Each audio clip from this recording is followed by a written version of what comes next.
गृहम् पूजाते विषयोपभोगरचना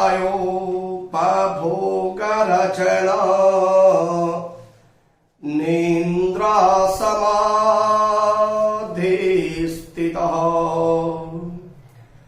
संचारपदयो प्रदक्षिणविधि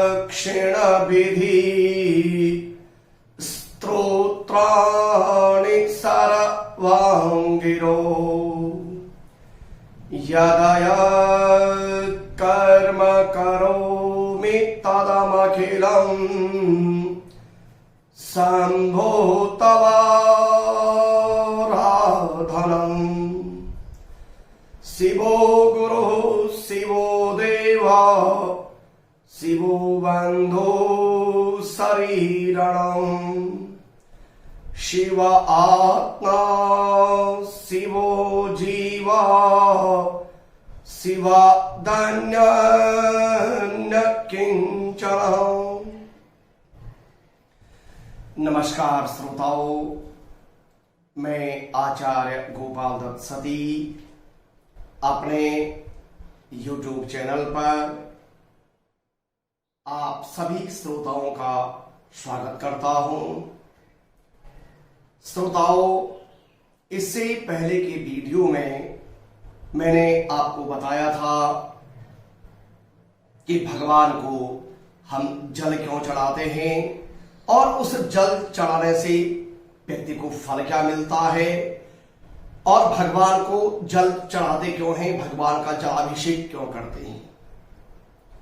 आज मैं आपको बताता हूं कि हम भगवान शंकर को जो दूध, दही, घी, शहद आदि चढ़ाते हैं उससे हमको क्या फल प्राप्त होता है। श्रोताओं, आप लोगों ने देखा होगा जो अन्य पूजाएं होती हैं, अक्सर हम लोग भगवान का पंचामृत का स्नान करते हैं, लेकिन भगवान शंकर जी का जब अभिषेक होता है, भगवान शंकर जी को हम अलग अलग तरह से स्नान करवाते हैं। सबसे पहले भगवान को स्नान कराया जाता है मधुपर्क का।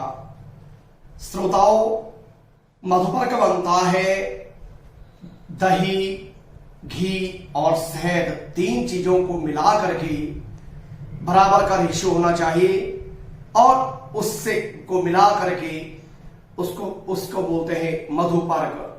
जो ये मधुपर्क होता है यह अमृत तुल्य होता है, सभी कामनाओं को पूर्ण करने वाला होता है। भगवान को मधुपर्क का स्नान, उसके बाद भगवान को अभिषेक किया जाता है दूध का।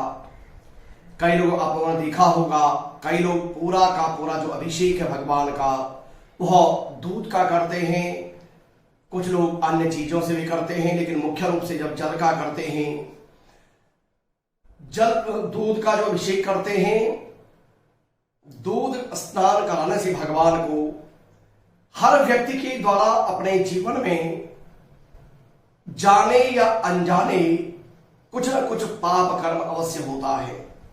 कुछ लोग हम प्रत्यक्ष रूप से करते हैं और कुछ हमसे अप्रत्यक्ष रूप से होता है।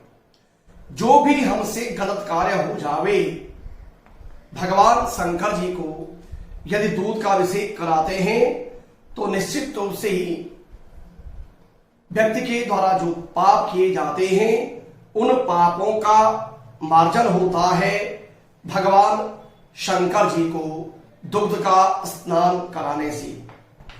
दूध के लिए कहा गया है कि जो व्यक्ति भगवान शंकर को दूध का स्नान कराता है, भगवान उसकी सभी कामनाओं को पूरा करते हैं।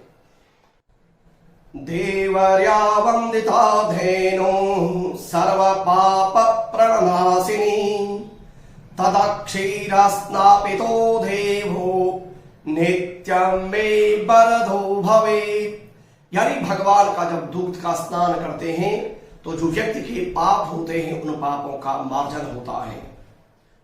उसके बाद जब आप दूध चढ़ाएं, दूध के बाद फिर शुद्ध जल से भगवान का स्नान कराएं, और उसके बाद फिर आप दही का स्नान, दही श्रोताओं, दही का जो स्नान है, उसके बाद जब दही का स्नान कराते हैं तो दही के लिए कहा गया है कि कामतो अकामतो वापि यनमया दुष्कृतं कृतं तदसर्वं विलियमयान्तु दधि स्नानेन मे शिवः।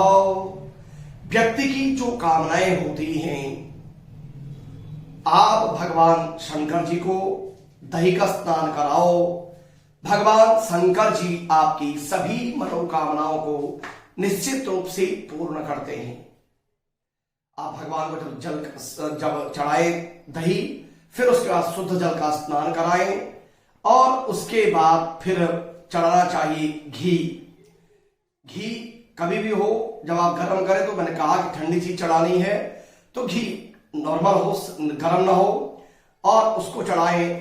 तो घी चढ़ाने से रसाढ्यम उत्तमम त्वाजम देवानां च सदा प्रियो तेन त्वं स्नापितो देवो निधि कांति प्रदोर्भव।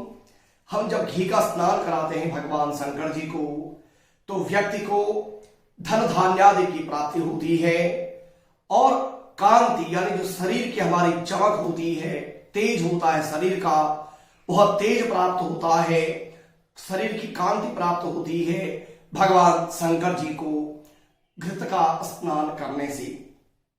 आप घृत स्नान कराएं, उसके बाद पुनः फिर जल भगवान को चढ़ाए, स्नान कराएं शुद्ध जल का, और उसके बाद आप मधु यानी शहद का स्नान कराएं।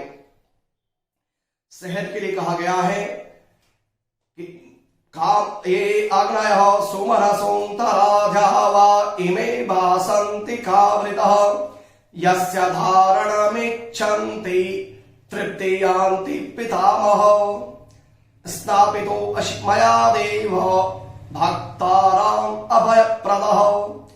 किसी के घर में पितृदोष हो, किसी के पितृ नाराज हो, वह व्यक्ति भगवान शंकर को अगर मधु का स्नान करता है तो मधु के स्नान कराने से निश्चित रूप से व्यक्ति के यहाँ जो पितृदोष होता है वह पितृदोष समाप्त होता है। आप शहद का स्नान कराएं, उसके बाद फिर भगवान का शुद्ध जल से स्नान करें और उसके बाद चढ़ाएं चीनी सरका।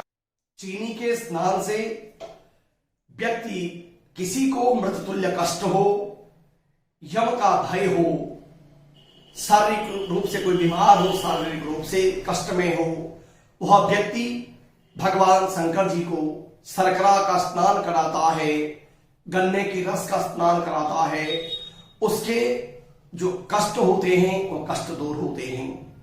कहा गया है कि यमलोक भयस्त्रस्तः शरणं त्वां गतः शिव खंडस्थानेन देवेश मां कुरुष सुखानितः।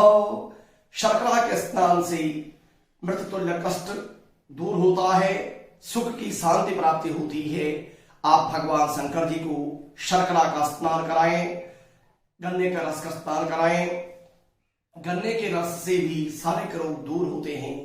इस प्रकार भगवान शंकर जी को पहले मधुपर्क, फिर दूध, फिर दही, फिर घी, फिर शहद, फिर चीनी और अंत में इन पांचों चीजों का मिश्रण करके, जिसको हम पंचामृत बोलते हैं, आम भाषा में लोग उसको चरणामृत बोल देते हैं। चरणामृत नहीं होता है श्रोताओं, पंचामृत होता है। चरणामृत तब होता है जब हम भगवान उसको चढ़ा देते हैं और उसके बाद जो चढ़ा हुआ होता है उसको चरणामृत बोलते हैं। तो शुद्ध उसको बोले पंचामृत, और पंचामृत का स्नान कराएं। पंचामृत के स्नान से व्यक्ति की सभी मंगल जो कामनाएं होती हैं वह कामनाएं पूरी होती हैं। इस प्रकार आप भगवान शंकर जी को इन सब चीजों का स्नान कराएं और उसके बाद जाकर के भगवान का जो मुख्य अभिषेक होता है रुद्राष्टाध्यायी से, उसको करना चाहिए। उसके लिए आप चाहे दूध का कराएं, आप सामान्य जल से भी कर सकते हैं। कई लोग जल में कुसा मिला डाल करके कुसा का अभिषेक करते हैं, उससे भी सारे रोग दूर होते हैं। शत्रुओं के नाश के लिए कई बताया शास्त्रों ने कि सरसों के तेल से भगवान का अभिषेक होता है।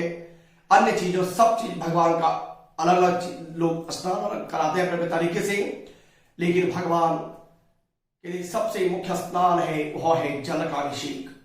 आप भगवान का जल का अभिषेक करें, भगवान सभी कामनाओं को आपका निश्चित रूप से पूरा करेंगे।